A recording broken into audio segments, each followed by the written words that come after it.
And we are live. So, hello everybody. My name is Sanket, and I welcome you all into today's session where we will go ahead and talk about cybersecurity, cyber forensics to be more precise. And today we are going to go ahead and discuss an important topic in the world of cybersecurity, that is cyber forensics.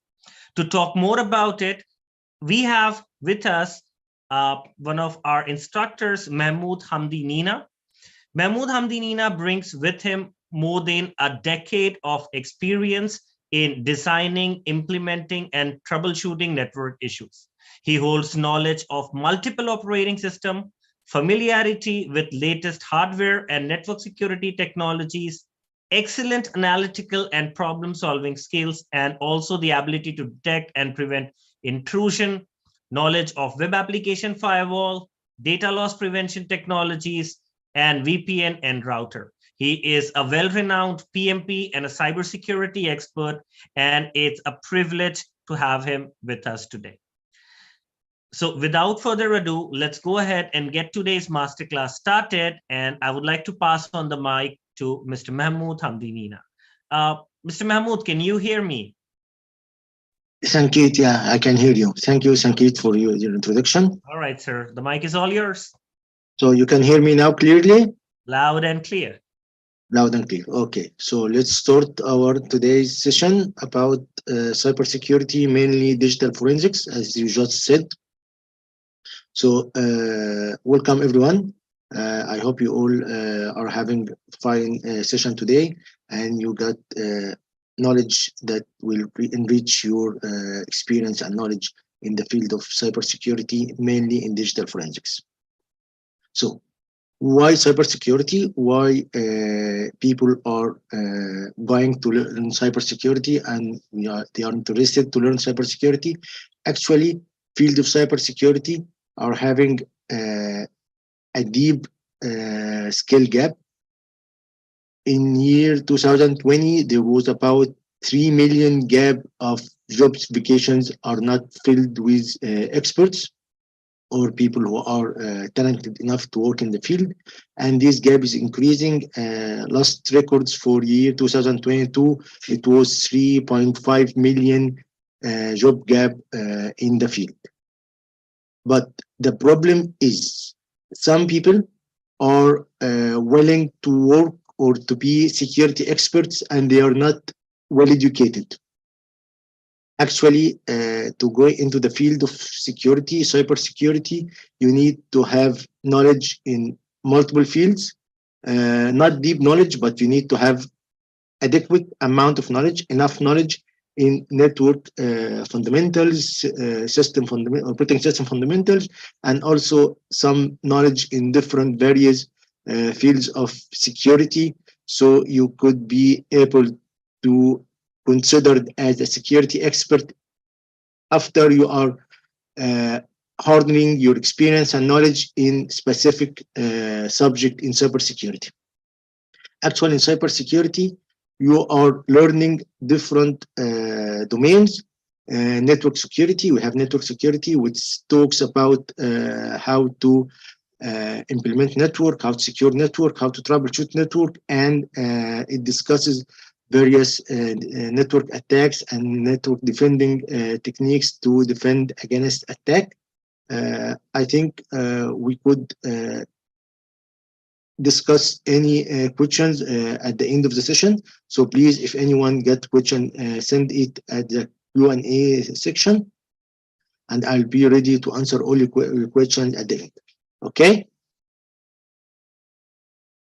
So, next to network security or network knowledge, also we need to know a strong knowledge in different type of operating systems. Mainly, the most common operating system over the world is the Microsoft family of operating systems.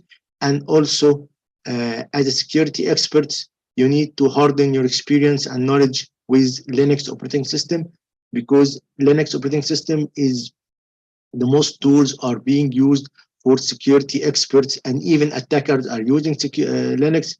So you need to know what the tool or the attackers or our enemy are using, and how to defend against their attacks.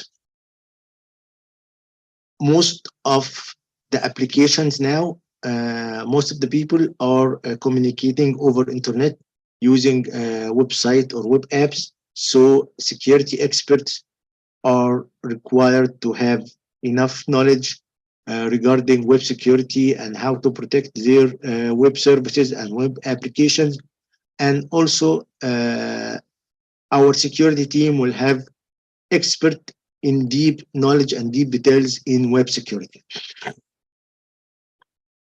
Malware reverse engineering is one of the booming techniques or booming domains in cybersecurity, because today we are seeing millions and tons of various attacks, malwares, ransomwares, different type of attacks.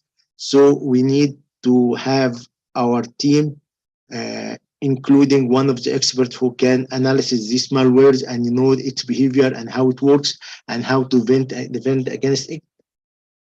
And also crypto analysis or cryptology is a very important domain of knowledge that our team could need to be having someone with experience in crypto knowledge or crypto analysis. Finally, digital forensics is our subject today. Every incident need to be analyzed and know how it happened and who made this evident and how can we get our rights to grab this one who caused this incident to our system to the court of law. So in the digital forensic analysis, actually we are analyzing everything related to the evidence, starting from operating system, computers, memory, files, network traffic, server logs, and everything we are going to talk about its analysis.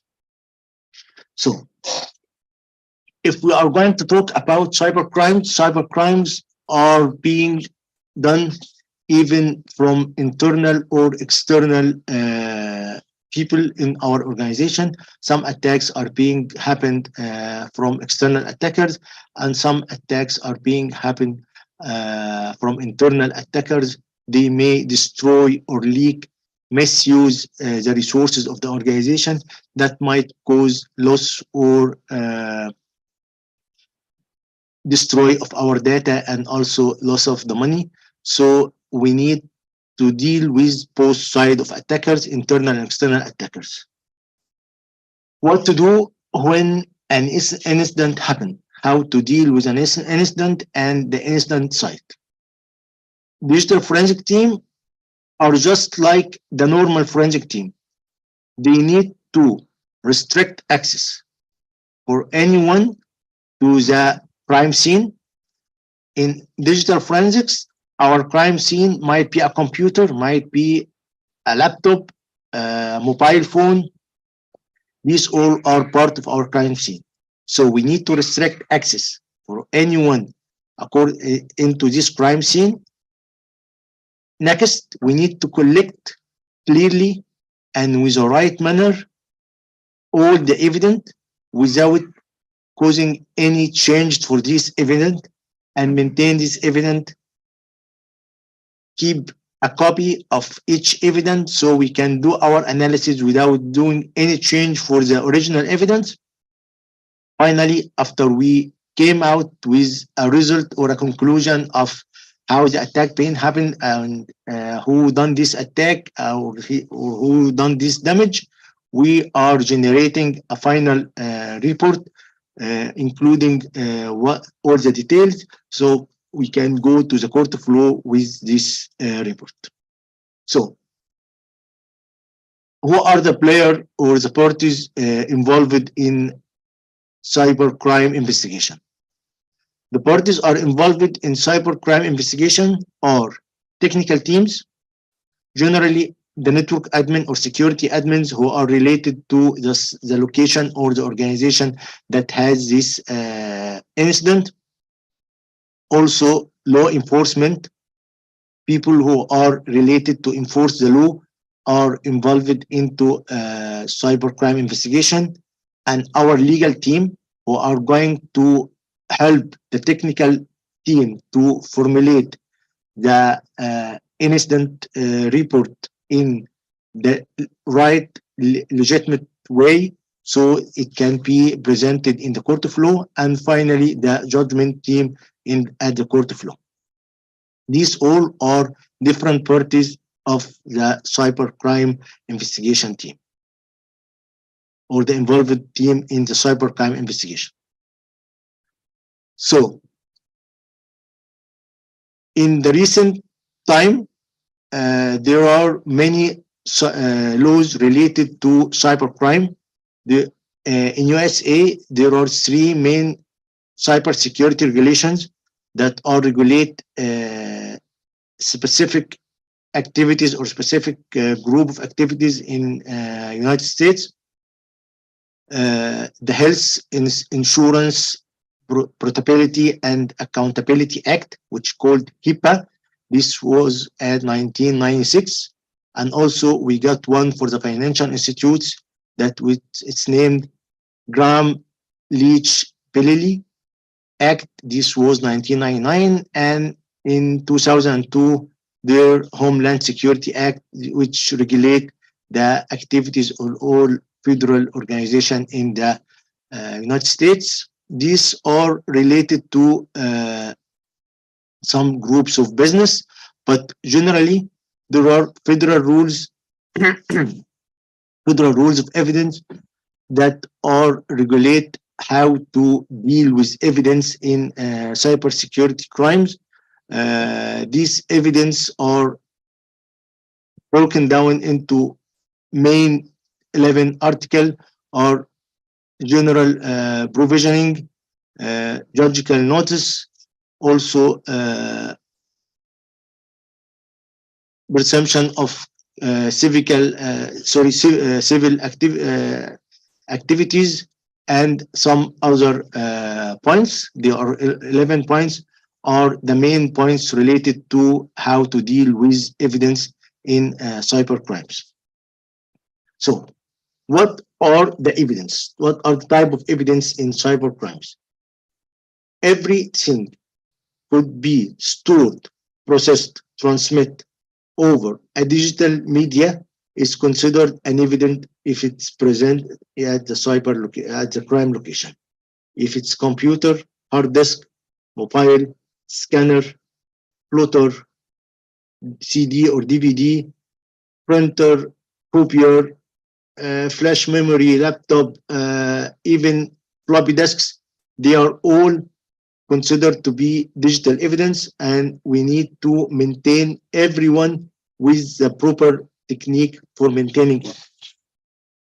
The evidence generally are categorized into main categories: volatile and non-volatile evidence. The non-volatile evidence is the evidence that are static and they are not changing due to any change of time or any effect of surrounding environment. Let's consider data contained on CD or DVD. These are not going to be changed. Data on external hard disk will not be changed, or in flash memory. But if you are entering a crime scene and you found a computer that is turned on, so this computer, its content might be changed relating to internet connection or network connection. Maybe your interaction with this computer is going to change its memory and its memory contents, and also its temporary files. So as a cyber crime investigator, you need to understand and be aware how to deal with every evidence in the correct manner, so you can keep this evidence without any change for its contents. Also, during the process of investigation, you need to understand that you can't do your analysis directly to the evidence itself, because such action will change the contents of the evidence, so you can't say that it's the original evidence. This evidence has been changed and its content has been changed, so it's not the evidence, the original evidence that you grabbed from the crime scene site, and you can't consider it as an evidence at the court of law.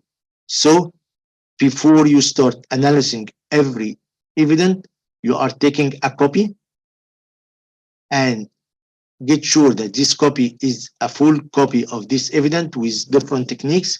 Maybe we can have a hard disk copy and check some of the original and copy to get sure that this copy is just identical copy of the original one.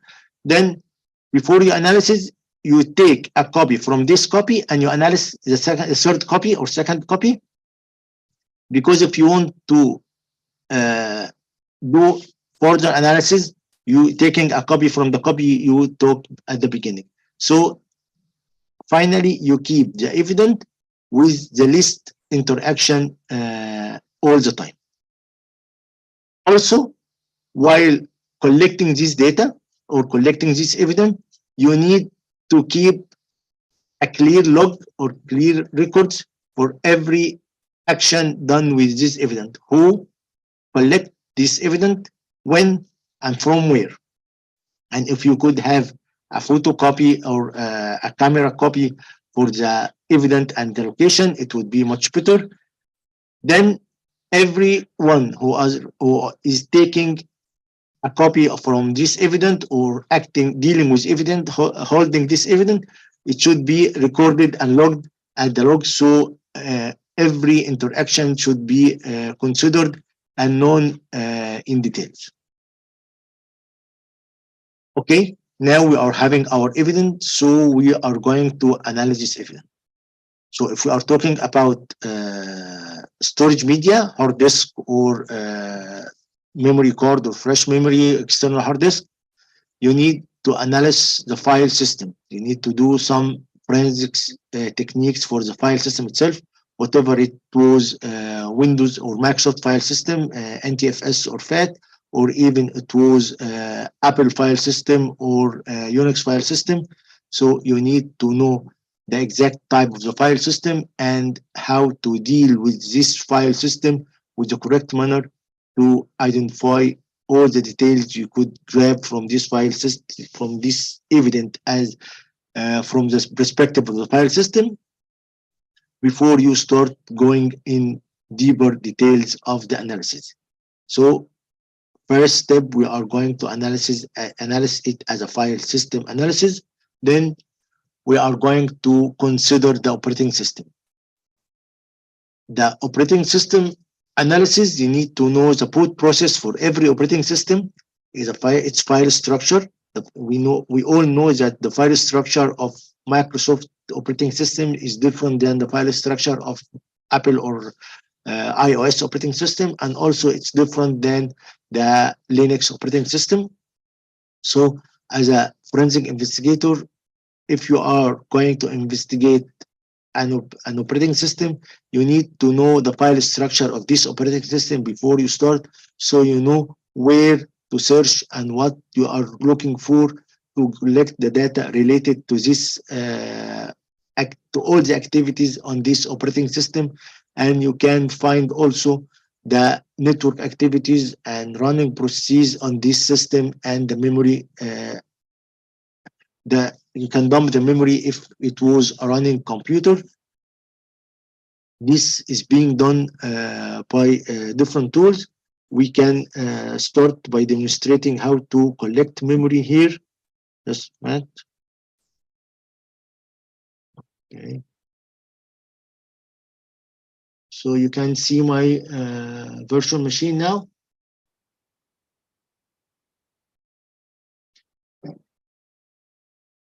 Please just tell me on the chat. Okay, that's good. Thank you.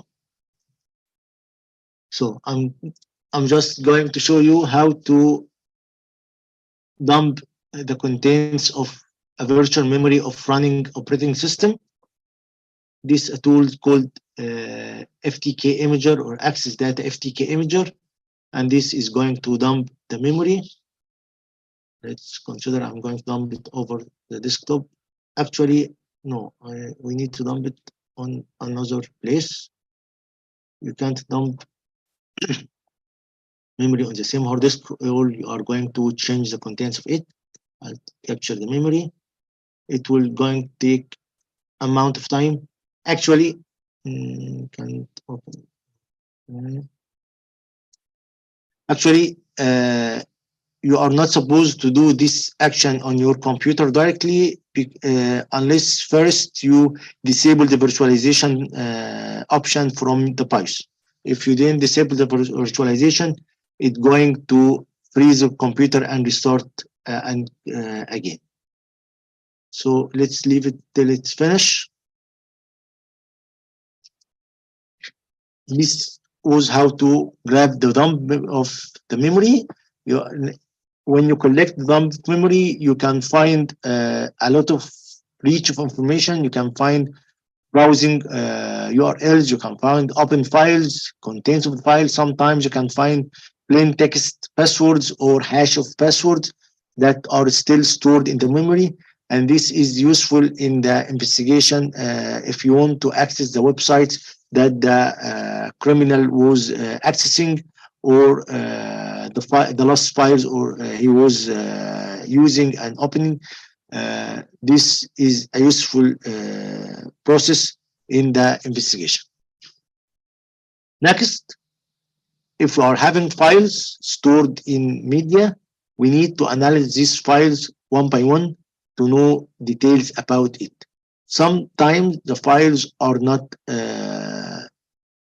having extension, or you don't know this file what this file might be, so you need to analyze the file and know its contents. We got different techniques here to analyze the files, so let's go to our Linux machine.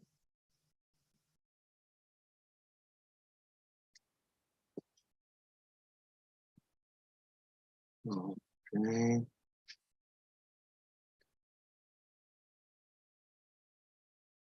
Okay, so we have a lot of files here.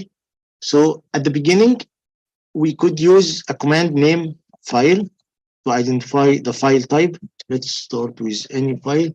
This command is telling us the type of the file. Actually, this is being done by reading the starting bytes of the file, which called the magic byte that identifies the file type. If the file command couldn't help us, we can use another tool.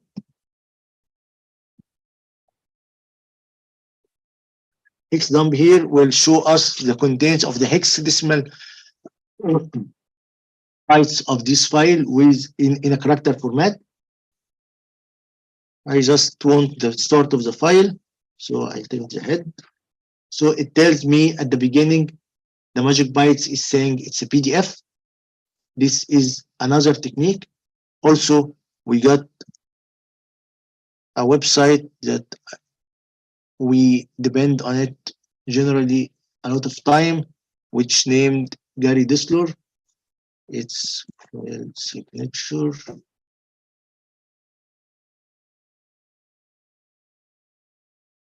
Gary Kessler, sorry, I'm sorry. So if I have a file like this one, and we don't know its type, because I'm going to copy.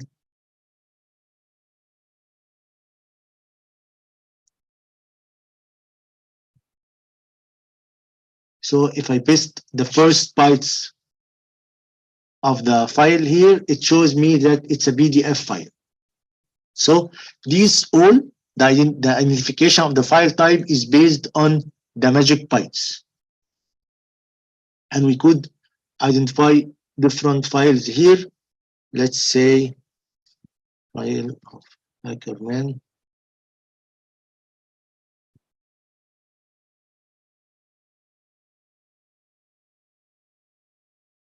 It tells us that it's GPG image, TIF, and its resolution, details about its size, a lot of details. If I went to hex, sorry,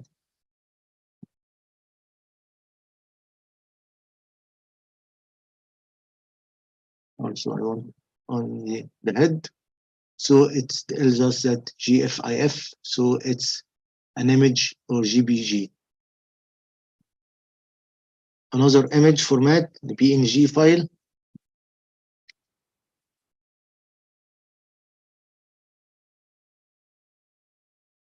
Oops, sorry, from the beginning. So it said that it's a PNG file. So every file got its magic bytes, and this is a method how any system, even Windows, can identify the file and know how to associate it with the file, the program or application that it should be used to open this file.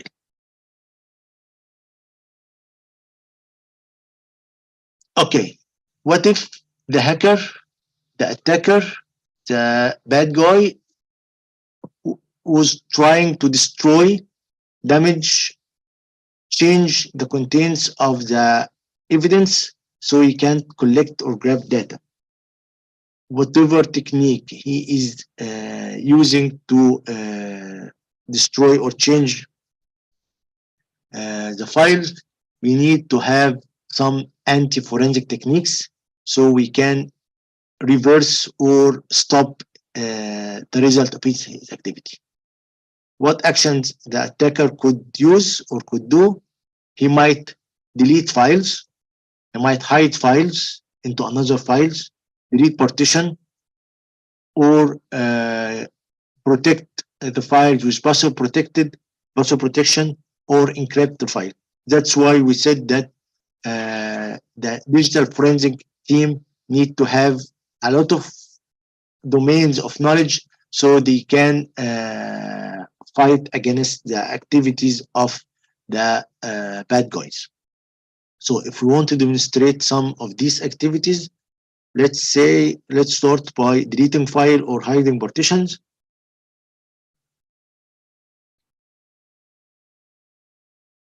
Just that.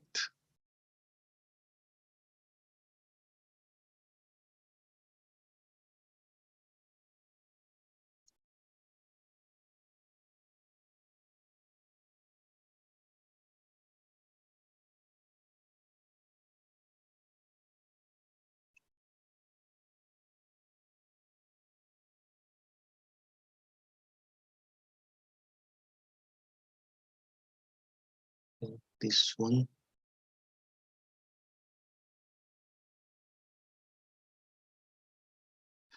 Okay. Um, so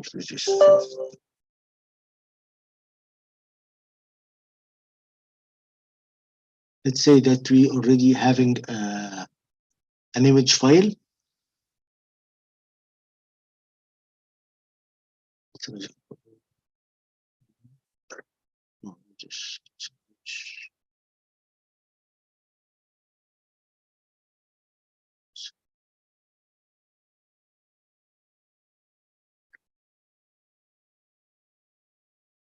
Okay, this image file we already took from a crime scene that contains the data of the criminal.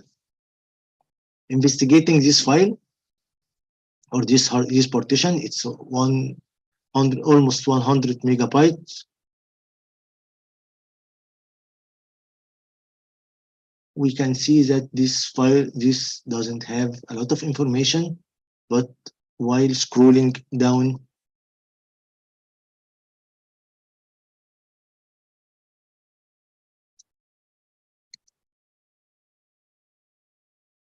if we look at the deleted here, nothing. Okay, recycle pen. Here we have in recycle pen something. It says that it have file name my secret, the text. the FTK imager here is able to parse this file and read what's its contents.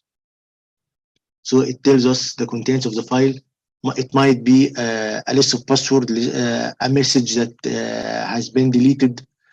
It might be a lot of things. The criminal in purpose deleted it to hide his activity. Another tool I like to use it. It's called Autopsy. Autopsy is a tool that it's used on Linux and Windows, and it's actually very effective and very powerful in dealing with hard disk images. It parses the hard disk image. You can collect a lot of information, even email addresses, email messages, a lot of things. Let me show it here. This.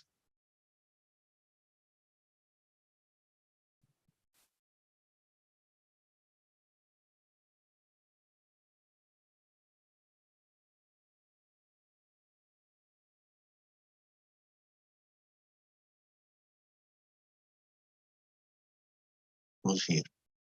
Okay. Oh, here's case name. So let's see.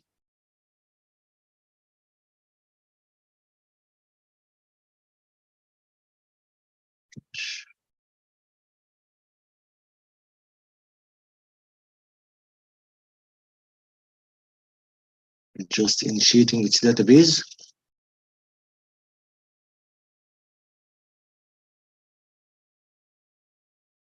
Okay, database initiated. And now we are going to say that we have disk image, its location.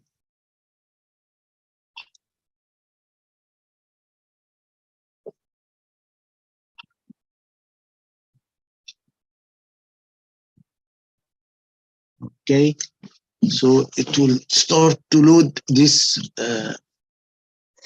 image. One of the powerful tool for autopsy that it could be used as a shared application between multiple people or multiple analysts in the system. So everyone could connect to the evidence from his terminal and do his analysis by himself. It's starting to analyze the file. Let's see if it found anything. File type. Still analyzing.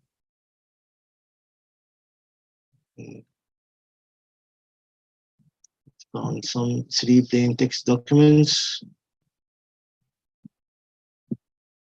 My secret file, here it is. And it can see that the file here, if I right click on it and said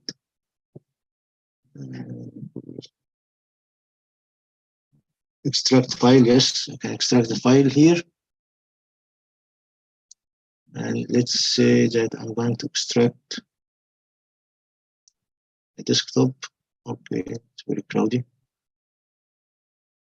Here file is extracted, and this is the content of the file also. So using Autopsy, you are able to do analysis for the hard disk image. Even the file was deleted, you can find the file and you can find can restore the file and find its content. This is one of the powerful tools that we are using in our investigation to avoid anti-forensic techniques are being used by bad guy or by hackers. Another technique is if it's password protected or if encrypted, so you need to have some coder or some developers that are able to read the script or the program is being used for encrypting the files or encrypting the data, and start to reverse engineering this program and decrypt this application or this data. Also, here is I was trying to go through a password protected RAR file. Actually, it takes only about 10 hours on this virtual machine. So if are using a more powerful machine, it won't take this time. And also considering 10 hours to break the password and to break the password protected file and find the contents of the file, it's not considered to be a long time. Let's keep it and let's see what is going on during this session. Another thing, sometimes attackers are used to hide contents into the files. If you can see here, using the hex dump is helping us to read the contents of the file if there is a readable text. So sometimes the attacker are hiding text file into this into image or wave file, or hiding text into videos to protect it from being detected. But we are having a lot of tools to search and collect all these data. For example, we have strings. Let's try any file. So this could collect all the readable strings from the file. This file doesn't have an effective readable strings, but let's try another one. Wait.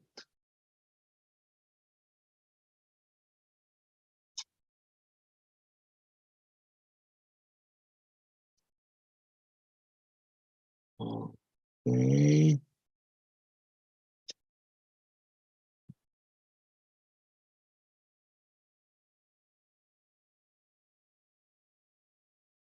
So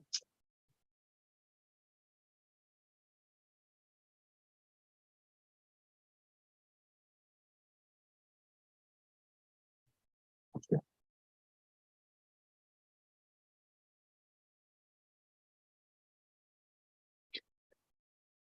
If we try to read the contents of this file, we can see here, this was a CTF file, and you can see here what's considered the end of the flag of this file. So we can keep this portion now,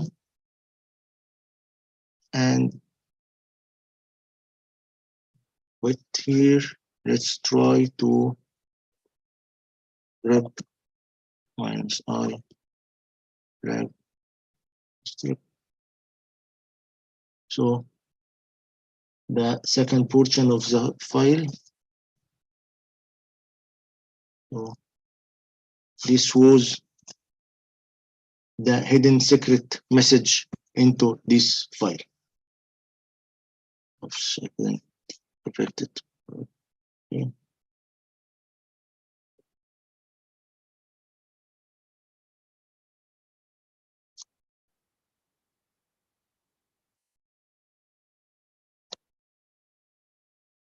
Okay. So this way we connected all the parts of the hidden message of the file. Another thing attackers are doing,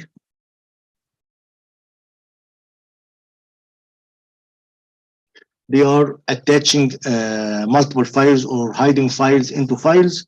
So let's try to detect something like that. At the beginning, let's see here.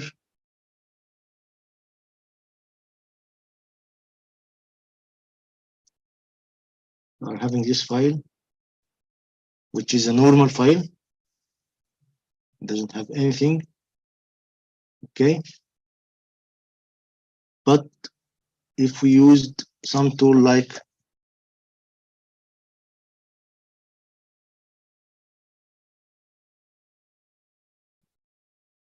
almost, and we said, okay, cd output. You can see here that it's been extracted 2 files from this file.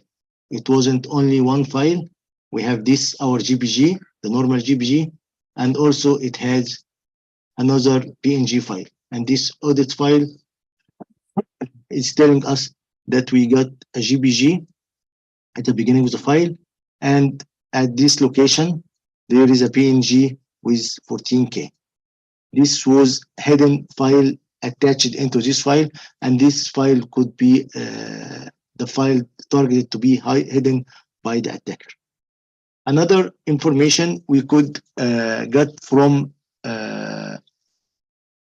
the files we are receiving during our investigation, what's called the metadata that contains a very important information regarding who is the owner of the file and who is the editor, what tool he is using to produce this file, and sometimes if it was an audio or video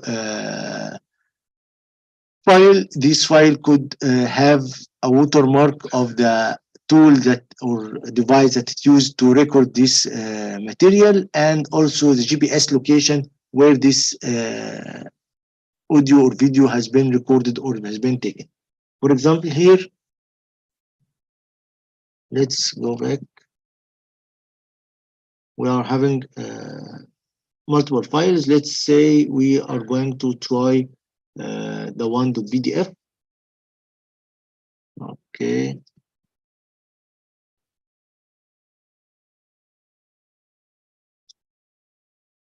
This shows the file size, the date of creation, date of modification, the type of application, if it supports different languages, it will show the language the file is supporting, the tool it's being used by. It's done over Adobe Macintosh, Adobe InDesign, Adobe Macintosh, and a lot of details related to this file. Another file.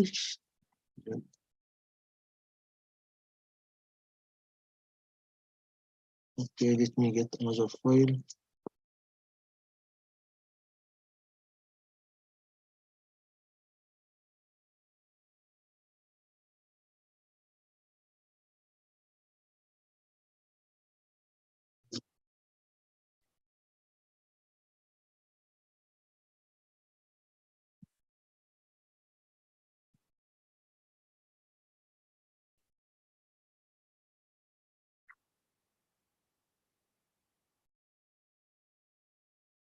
Math.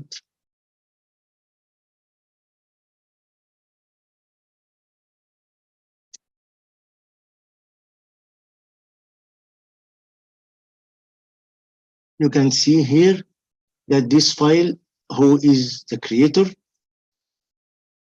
this file has been produced by PowerPoint, originally has been produced by PowerPoint, the date of creation, date of modification, also with timestamp, who is the author of this file, sorry, again.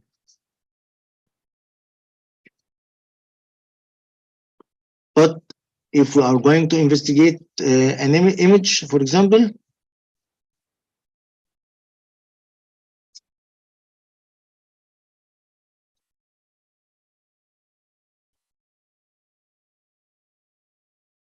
we can find here information related to the image, the device has been taken, this image has been taken with, and its model, some details related to the camera type, the camera, the focus lens, the actual date of taking this image, and here what I'm looking for, it's the GPS location for when this image has been taken. So this could be considered a very important evidence when we are trying to accuse someone for a specific image.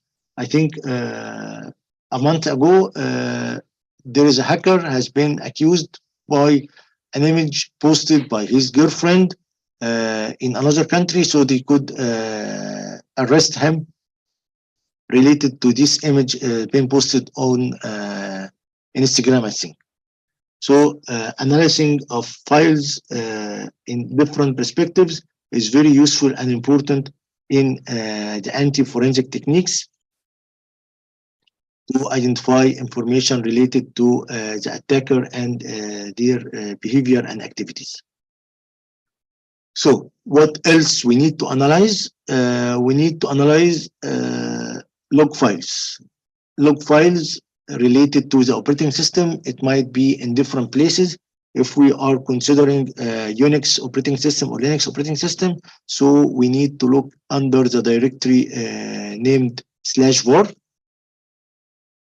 But in Windows, we are looking for Windows events. We either, if we are going to look at the console, Microsoft console, or we are going to look into subdirectories of Windows folders, but we are going to look for Windows events, and you need to know the exact tools that you need to use to do right analysis for these logs based on the operating system you are using. Also, if we are talking about Microsoft Windows operating systems, a registry forensic and registry analysis is a very important tool to know more details regarding to the user and activities application he is using. Sometimes you could find password hashes, browsing activities with the different browsers, temporary files cached, location for his activities over the internet or over the machine. So registry forensics is a very powerful tool or very powerful source to collect data regarding to the activities of the attacker. Finally, when you are talking about the operating system, the memory forensics. Memory forensics, as we just said at the beginning, when you are collecting dump of the memory, you can find the applications or processes the attacker was using during on this computer. Also, you can find the files he was opening. The contents of these files sometimes are still existing in the memory, passwords, commands he was using. You can find most of this on the memory forensic, and memory forensic could also consider one of the volatile data source. So you need to be very aware how to collect this information without tampering it or doing any change for it. This was about how to deal with a computer itself regarding its file, hard disk, file contents, operating system, logs, and memory and registry. But if we are going to talk about network forensics and network attacks, generally all the activities over the network are being logged in different security devices. Every security device is recording the log related to its perspective and how he deal with this activity.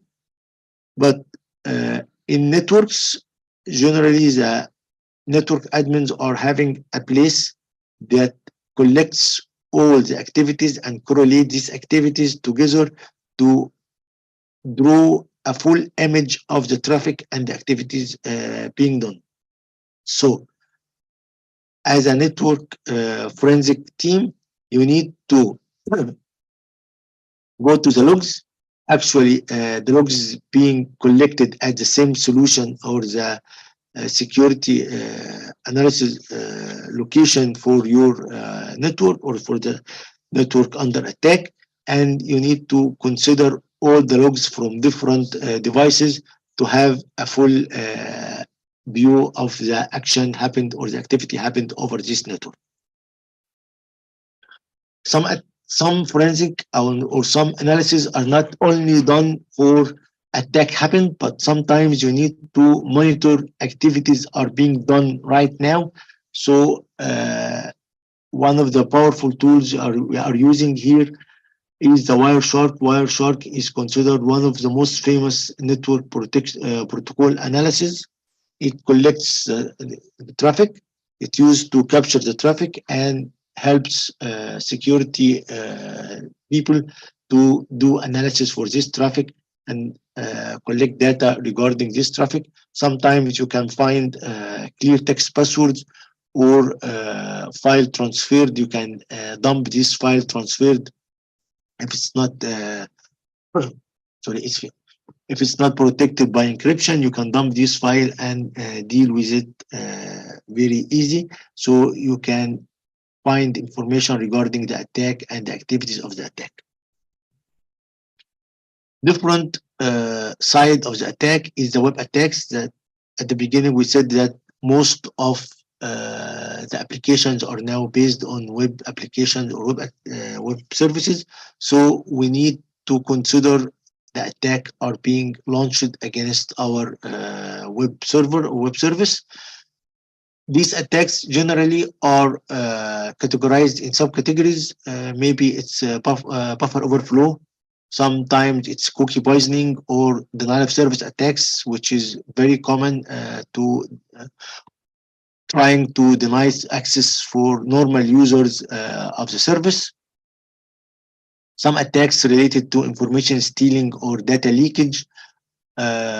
This most probably related to broken account management. Some attackers are doing directory traversal to know the structure of the web server or structure of the website to identify their target and how they are going to start the attack against this target. Attackers using different injection techniques, maybe SQL injection or code injection on the web services, parameter tampering, cross-site scripting, or input unvalidated inputs are being most important vulnerabilities of the websites. You need at the beginning, before starting, to do analysis for a web service or web attack. You need to identify the server type you are using, whatever it was, IIS or Apache. They are the most common or most used web servers over internet, because everyone it got its structure and it got different type to handle and find the diagnosis for the attacks or recorded on it. So to have a clear view of what happened on the network or on your server, you need to first know what is the server and you need to master knowledge regarding this server type. Different type of attacks. Maybe it's related to web attacks, because most of the web services now are connected to databases at the back end. Is the database attacks. Database attacks generally it's related to data leakage or data tampering of the data contains in the database. Also, before starting to do the analysis for this, you need to know what is the type of the database server you are using or you are monitoring. Whatever it was, Microsoft SQL Server or MySQL Server, these are the most common database server are used over the internet. This will help you to know how you are going to analyze the files of the database and its logs to deal with it, to identify the activities being done by the attackers. Lately, we are having the cloud services and we are having attacks are being launched over cloud services. These attacks are classified into three categories, three main categories of attacks. It considered be cloud as a target, that the attacker is targeting the cloud service itself, or cloud as an object, the attacker is using his cloud service account to target another accounts or another subscription on this cloud service. And the last category of the attacks is cloud as a tool, which the attacker here is using his cloud subscription or his cloud account to launch attack against other service or other service providers These are the main categories of cloud attacks that are commonly existing now. Another perspective in investigating cloud attacks or cloud forensics, you need to investigate the cloud account for the user itself, whether over the cloud or if it have in his computer. If you are going to investigate the Dropbox or OneDrive or Google Drive traces on your computer, even after deleting or uninstalling the application, you still have some traces existing on the computer. It might lead you to what cloud service he is using, what was his cloud account, and sometimes you could find the hash of his password still stored on the computer, so you can use it to access his cloud account and find files on his cloud account even after uninstalling the application or deleting the application from the computer he was using. Malware analysis or malware forensics is one of, maybe it's the most important tools we need, or most important technique and knowledge domain we need to know, because a lot of attacks are being based on malwares, by injecting malware or infecting customers or infecting victims by malware. So our forensic team need to do analysis for the malware that could be defined on the collected evidence to know its behavior and how it's being done. In malware analysis, basically we got two main malware analysis techniques.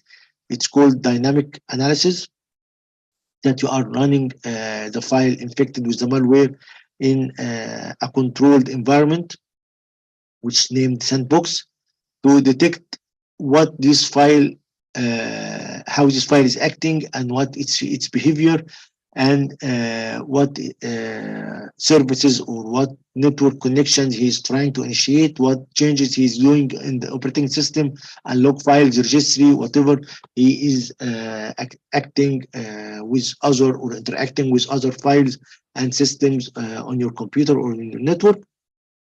This is a dynamic analysis. Another technique is being used is the static malware analysis, that the software engineers are doing reverse engineering for the file and starting to read the code line by line to identify what is the target of this malware and what is his behavior going to be if it run all over the system. Mail crimes. Investigating mail crimes is considered important domain also, because mail crimes are categorized into two main categories: crime committed by sending an email, just like spamming, sending spam or sending phishing mail, bomb mailing, mail storms. These are all different type of crimes committed by sending an email, or crime supported by email. If you are sending a fraud, if you are using for child abuse or child pornography, this is not an email client itself, but it's a crime supported by email, and the email here is considered an evidence against the criminal. So investigating the email and finding details about the email message is very important. Here we can identify how we can find details of the email, which called the header of the email. This header of the email can tell you what the original IP address of the sender, what email server he was using, if it's authenticated account or it's a fake account, a lot of details. In this picture, we can see how to do this using the Outlook Express, and this was over Gmail, and this details of the information in the header of the email message. mobile forensics. Actually, mobiles are more common now than normal PCs or normal laptop, and mobile itself is considered to be a full system. It's it has storage, it has an operating system, it has internet connection, it has also GSM connection, mobile connection, and it got SIM card.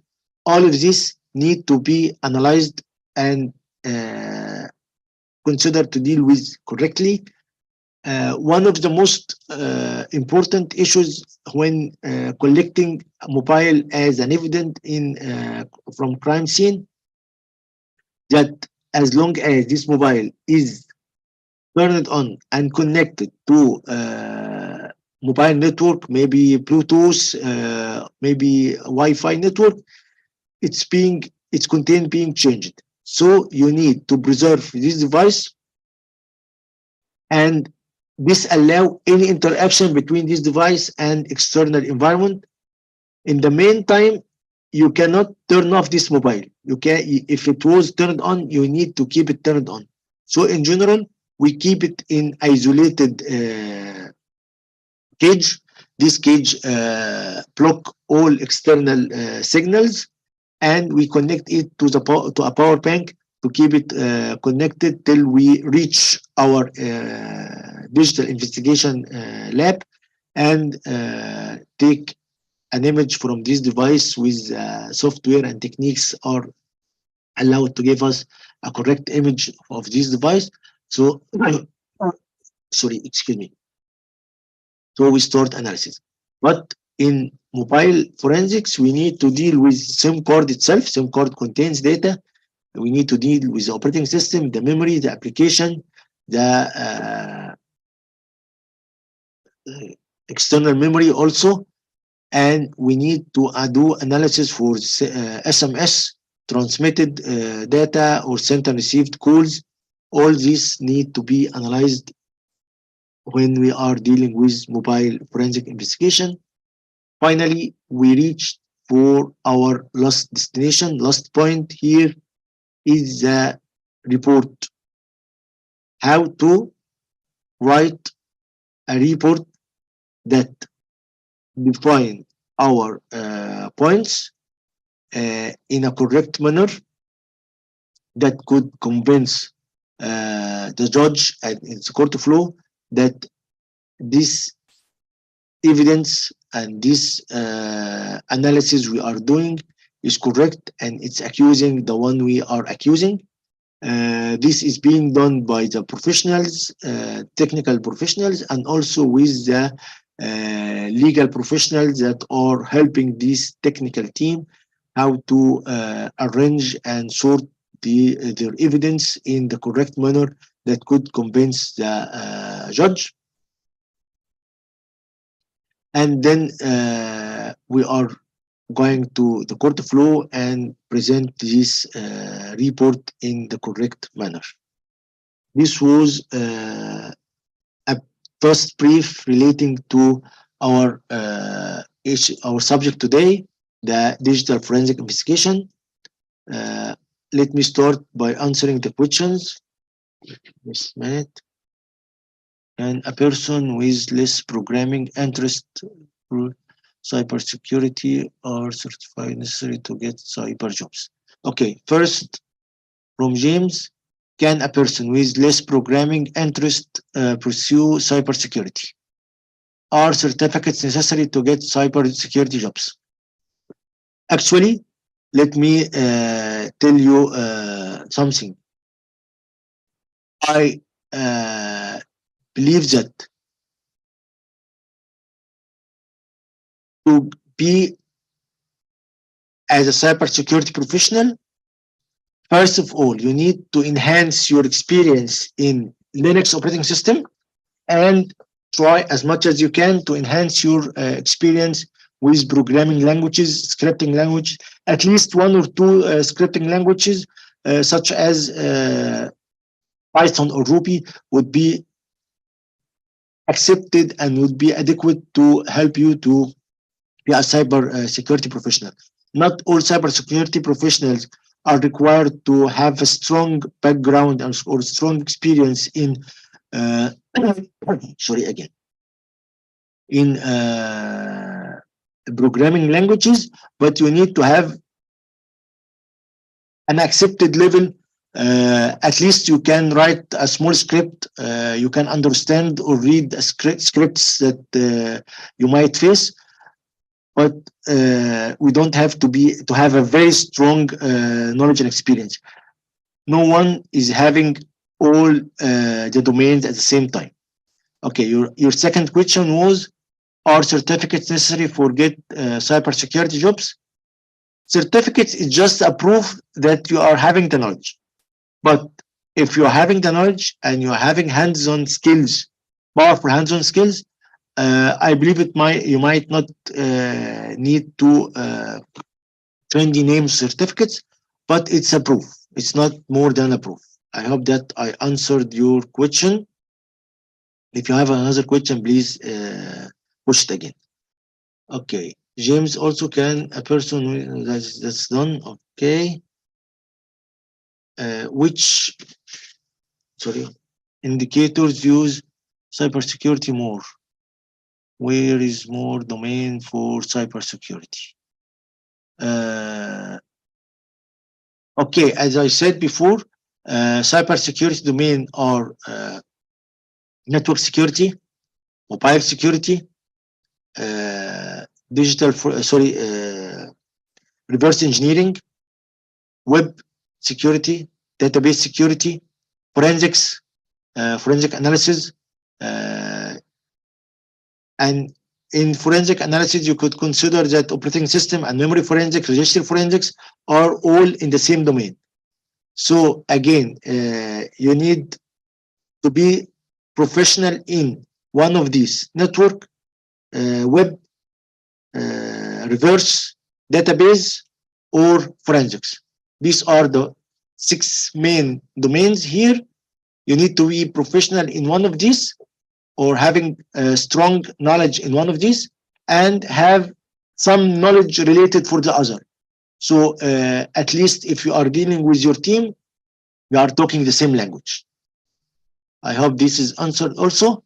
And if you have more detail, if you want to ask more details, you can post another question.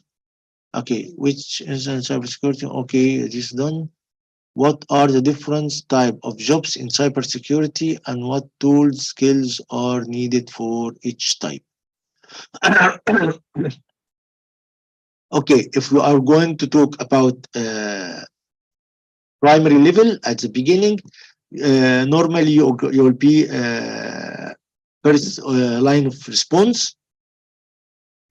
The first line of response is just having an incident, and he's trying to solve this incident if he could, or he escalates it for the next level. In this, you need to have the primary or the basic knowledge for all the domains. And one by one, you are going to enhance your skills in one of these domains.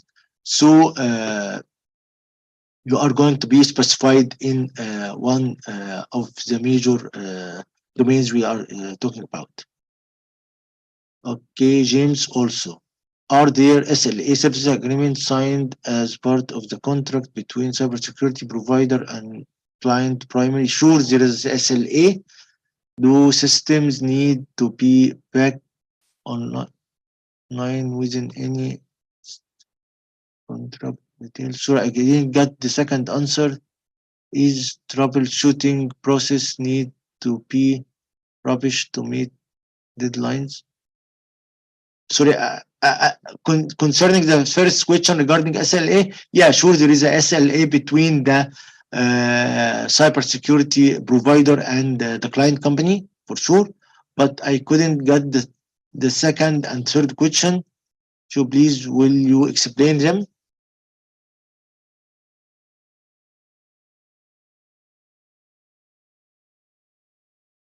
Okay, if training team would answer it, Sanket, if you would like to answer this question, it's okay. All right, thank you. And would just like to add one small thing also, guys. We are live on other platforms also. So if you have any questions, people who are watching on LinkedIn, Facebook, YouTube, feel free to go ahead and ask your question. Now, coming back to the question, so Mahmoud, what I seem to understand what James is saying, that do systems need to be back online within a stipulated contract deadline. So what I understand is probably referring to how important are deadlines. Can we go ahead and expedite things just to make sure that everything is all right? So that's more or less his question. How important is it to make sure everything is right or to meeting deadlines? Uh, okay. Generally, based on the SLA, there should be deadline or time for recovery, and it's very important to meet the time of recovery. But actually, you could not be consider yourself recovered if you didn't recover everything. That So is if true. That is true. And James, I would just like to add one thing to it. When a company goes ahead and signs an SLA, that is between the cybersecurity provider and the client, the cybersecurity companies usually go ahead and stipulate the time by putting forward, what all work needs to be done. And accordingly, they go ahead and set up a time. And every company, every cybersecurity provider usually have a buffer tab added to it so that if there is any delay, any unforeseen things that come into the picture, there is enough time. So the time is something that is mutually defined between both the parties. So usually it's not a problem. But again, if something big happens, because we are dealing with securities and stuff, so there are a lot of unforeseen circumstances that come across. I'm sure Mahmoud would have faced similar situation during his working also. And I know a lot of companies who actually had. So if something like that happens, nobody wants to compromise on the security part. So that's how mutually they go ahead and takes things forward. I totally agree with you what you're saying, that you can't accept to go live with non-secure environment. It's preferred to delay your going live for maybe a couple of hours or a couple of days even, but not being compromised again. That is true. Data is the new oil of 21st century, and nobody wants any leakage, anything as such happening with that. We have more Yeah. questions coming in. I see. James says, does cybersecurity involve routine maintenance or more troubleshooting tasks? Now, Mahmoud, this question actually comes a lot across our desk also from the cybersecurity aspirants. As what is the role actually of cybersecurity? Is it more, towards developing policies? Is it like more of ethical hacking, routine maintenance, troubleshooting? So you have trained a lot of people. You can probably answer that better. Okay. Actually, cybersecurity, it's not that what we only see at television or movies. It's not someone sitting at dark and he is playing with his keyboard and attacking or defending against attackers. There is a lot of routine job starting from maybe planning, implementing, and maintaining, day-to-day maintaining and day-to-day log monitoring and reviewing logs and activities, watching alerts coming out from different security devices from your at your environment, and you need to tune this alert system and troubleshoot if there any mistakes or any problems you notice. This related to the routine activities that it's day-to-day activity you are doing. But higher level, we are having also people who are mentioning only policies and being following rules and regulations and maintaining that our organization is totally committed to its rule and organization. These are the policy or sorry, I can't have the word right now, but this is the team that is getting sure that we are not compromising our rules or standards we are following. Very well said. I have more questions coming in for you, Mahmoud. Jogger Benny has says, could you recommend a website listing for the main tools of digital forensic? Actually, there is a lot of websites, but what domain of digital forensic you are looking for? You can find some GitHub repositories or some websites are talking about web security or database security, forensic investigation for files or memory. But it needs at the beginning to identify which domain you are looking for, and you can find or follow some experts and some professional guys who are related to this subject and find his material. But there is no website covering everything. Awesome. I have another question coming in from Muhammad.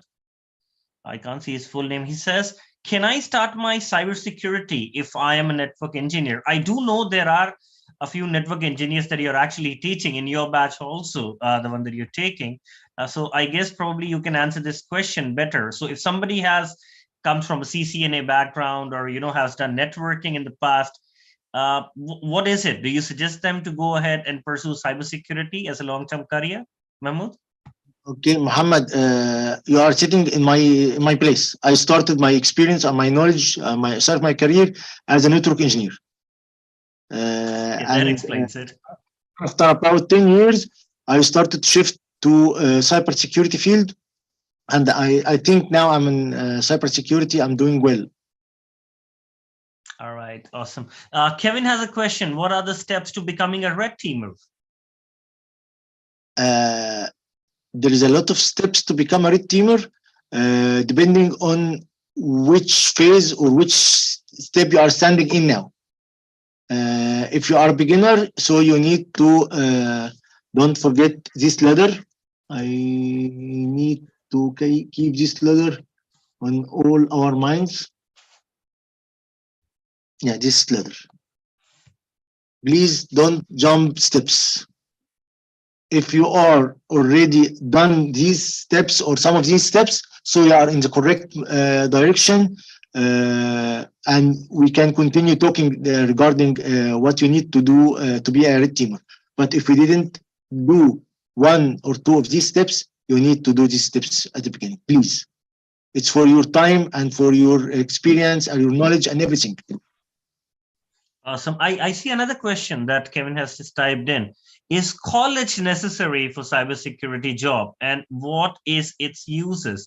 So this is a question that comes a lot across our desk also, how important is it to go ahead and get formal professional college education for this?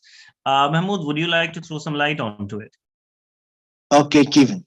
Actually, I'm from engineering background, and I might be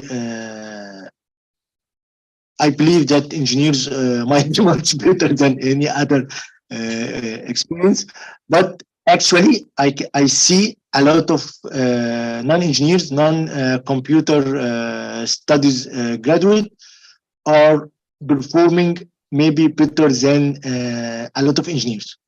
It's how you are ready, how you are going to study hard and practice hard, dedicate a lot of time for practicing your knowledge and experience, and your self readiness. I believe that everyone, Einstein having a word that everyone has been born as a brilliant one, but actually the real actual one we are calling brilliant is the one who found his strength point. So if you found your strength point in cybersecurity field, so you'll be better than 100 engineers. Trust me.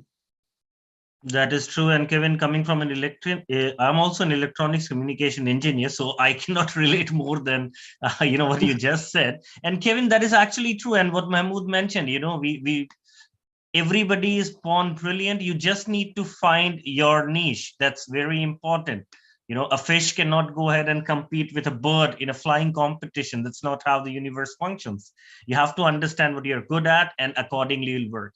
Another thing I would like to add to it, one of the trainers who actually used to train with us, he used to say that knowledge is probably going to get you the money that you need, but a degree or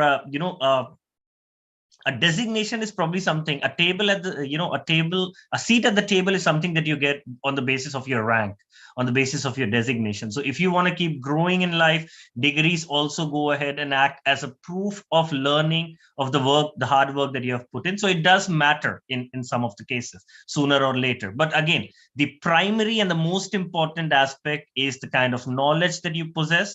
And that is what we try to do at Career and at Birchwood University. That is to make sure that not only do you possess the knowledge, but you also have the degree in order to go ahead and support that. Having said that, we still have a lot of people, watching us on YouTube, on LinkedIn, on Facebook. So I have an eye on all those pages. If anybody has any question, feel free to go ahead and type it in, and I will go ahead and bring it to the desk. In the meanwhile, people who are attending the session right now, also any question, feel free to go ahead and ask us.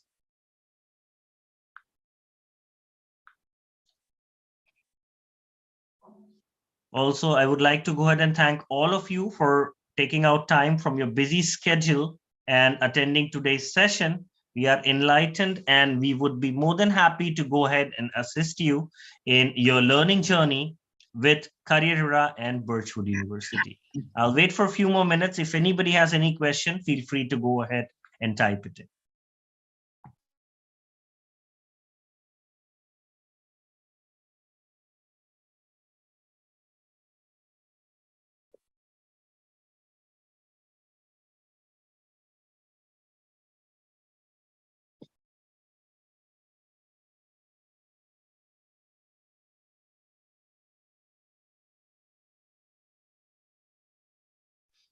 So Mahmood, one question that's popping up again and again is, can a guy coming from a non-technical background make a career in data science?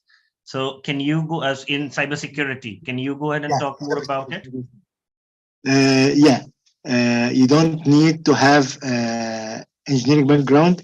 You don't need to have a huge technical background. If you are keen to learn, you are going to learn, and you are going to be fit more than the certified guys. So it's a matter of learning and dedicating time to learn. I would like to add to that, there are almost 60% of the students that we have trained in last 1 year that come from non-technical background. So data speaks for itself. Mahmood, I'm sure you have a lot of students in your classes also who are from non-technical background turning. It's just that you have to devote more time. That's it. The more practice you do, the better you get. Let me add more. It's not only students. I know some professionals now are coming from non-technical background, and they are performing very well. Are certificates the best rule for starting cybersecurity? No, certificates not the best rule. It's one of the strengths points for you, but it's not the best rule. So I have an objection for this rule. It's one of the tool. One is important tool, but it's not the best rule. Actually, the best rule to start in cybersecurity is to start learning. You have courses, not certificate courses. You have a lot of resources over internet with different types. I think Sankeet could explain more details regarding the courses, but it's not the technical certificate is the best rule only. That is true. That is very well said, Mahmood. The thing is, when anybody wants to learn something, the first step is to go ahead and research about it. In the world that we live today, 2023, almost everything is free right now. There is hardly anything that you need to go ahead and pay for in order to go ahead and learn. Courses, what they do is they go ahead and define you the process, more or less what you need to study first and second and third. So it defines more or less the steps, and another thing is you get to learn from people. For example, Mahmoud has been working for more than 15 years. He is a well-renowned cybersecurity professional. Obviously, he can teach you the tiniest of detail, the drawbacks, the throwbacks that come when working in real-time environment. So if you want somebody to go ahead and give their time in order to teach you, that is what certifications or courses actually do. So I feel more or less the certificates that we go ahead and offer, at Career and Birchwood University, is to make sure that you are equipped enough and the pedagogy is well defined. But as Mahmoud said, knowledge is pretty much free all across. So more you go ahead and explore, more that you go ahead and learn, more that you go ahead and follow people, who have been working in this field, the more that you actually grasp. And that is what real-time experience, real-time, knowledge is all about. So that's my take on it also. I just need to differentiate between courses and professional certificates. I understood his question that he's asking about certificates just like Microsoft, Cisco, and ESCAL Council, EC Council, or such certificates. I'm not talking about course itself. I prefer to take a course, whatever it's paid or non-paid course, because just what you said, when I learn from another one who is having experience, he would provide me all his experience, and we could reduce the time of learning process for me. That is But true. It's the process get expedited. That's more or less what it is. Could you get my point? It's not the matter of technical certificate. All right, great. Thank you for clarifying that for Tamim Leak. I guess you have the answer to your question now. It's not only about the certificates that you generate, but it's more or less about the journey that you intake while you go ahead and enroll into a program or you enroll into a course, because that is probably the best way of doing things, because you actually go ahead and start learning, from the right people. And most important thing, guys, this is again a very important thing that I learned pretty early. I would like to share: do not go ahead and follow multiple people. It's very important that you follow one person at a time and just follow the journey. If you go ahead and start following 10 different people, you won't end up being anywhere, and that's not the right approach also. And you don't need to reinvent the wheel if the wheel is already invented. Grab the wheel from someone else. That is true. Very well said. Very well said. You don't need to reinvent the wheel. That's very well said, Mahmoud. Anybody else has any more question? I have an eye on our LinkedIn page also. I see a lot of people are watching over there. Thank you once again for tuning in. Anybody has any question, feel free to go ahead and ask.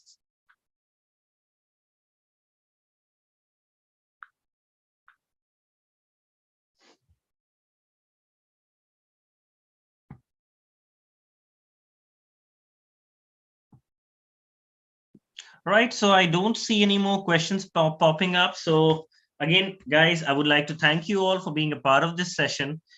And I'm looking forward to seeing all of you into our program, where we can go ahead and be a part of your journey towards becoming a cybersecurity professional. Always remember, guys, for those who are job seekers, cybersecurity is one of the only domains in the world that actually boosts 0% unemployment rate. So if there's anything that you want to become, cybersecurity expert is one of them. And I'm pretty sure Mahmoud would agree with me. The world that we are stepping into in 2023, 24, with metaverse, blockchain, virtual reality, augmented reality, all coming into the picture, the demand for cybersecurity experts is only going to go ahead and increase. Yeah, it's increasing, and also there is a gap between the required and the available. The available still much less than the required to occupy places. True. Very well said. I agree with you totally on that. So thank you once again, guys, for tuning into today's session. I hope you had a lovely time. We still have more sessions to come. Please follow us on LinkedIn, YouTube, and Facebook, so that you never miss an update, a webinar from us. On that note, this is me, Sanket, signing off. Mahmoud, any last words from you for our participants, for our attendees today, before we end? Actually, I would like to thank everyone who attended this session, and I was enjoying the questions. It was enriching for the session. and I hope everyone to have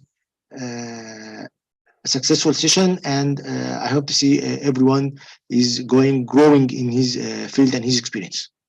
Thank you, Sankit, and thank you for everyone. Thank you, guys. We are looking forward to seeing you into the program. Thank you once again, guys. You have a wonderful day ahead. Bye-bye. Take care and stay safe. Thank you. Thank you.